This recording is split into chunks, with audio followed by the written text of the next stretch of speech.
You know, it's been quite a long winter, and we've come to the end of our season, and on this week's episode I'm going to finalize our project sled build with a complete set of Fox Shox. Working with our friends over at Fox, we came up with a pretty trick suspension setup for our 2010 Polaris Assault 136. Up front we'll feature the highest end and trickiest dampers Fox makes, the Float Evol X, a fully tweakable piggyback air shock. While the stock shocks on our Assault aren't terrible, the floats offer a range of adjustability and customization that's completely unparalleled, and customization is the whole reason we started this project in the first place. So get ready for this: dual speed compression adjustability on the top piggyback, spring rate adjustability in the main chamber, bottom out adjustability with the Evol chamber, and a wide range rebound adjuster on the bottom of the shock. When you get this far advanced on a shock absorber, you should have a good idea of how to adjust the shock and what those adjustments are going to do for you out on the trails. If this is just too much to think about, Fox does make floats with lesser adjustments. The Float Evol R is available for most sleds and has all of the technology of the Evol X minus the dual stage compression adjuster in the top piggyback.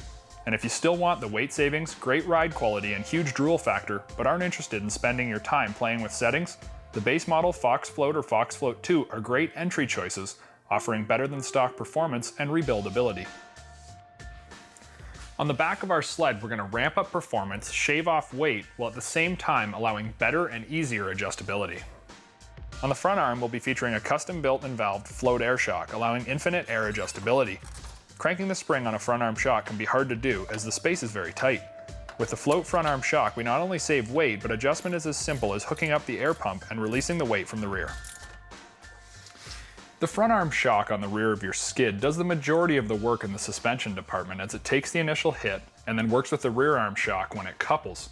Now with this in mind, you should buy a good quality front arm shock, because chances are it's the most important part of your suspension setup. On the rear arm shock, we'll be bolting in a Zero Pro XC featuring a remote reservoir and compression adjustability. Something most riders may not know: a piggyback actually increases the travel of your shock. This Fox Zero Pro XC shock features a piggyback that relocates the IFP. The IFP is the internal floating piston, and it's the piece that separates the nitrogen gas from the oil.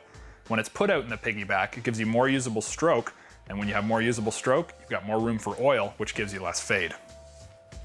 With all this Fox suspension, we've added an incredible amount of adjustability and customization, but the most important part of this upgrade is the performance increase we've gained by stepping away from a mass-produced shock and going to a custom design shock specific for our needs.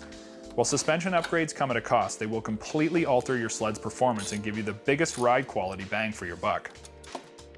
With the shocks taken care of, our final customization comes in the way of traction, where added acceleration, deceleration, and directional control are going to come in real handy when we change from trail to powder conditions, especially considering that this sled has a lot of extra horsepower due to the nitrous kit.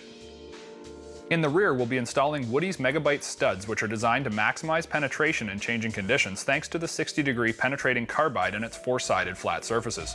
The square edge shank provides additional surface area to contact with the snow for added acceleration, braking, and directional control. Up front, we'll maximize grip and steering control with some dually 6-inch carbide runners that not only reduce darting, but spread out ski pressure onto 4 total runners, extending carbide life.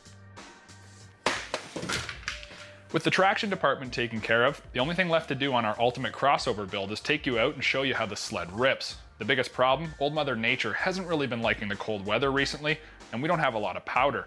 So stay tuned for another episode of SnowTrax TV where we'll take this sled out and show you what it's all about.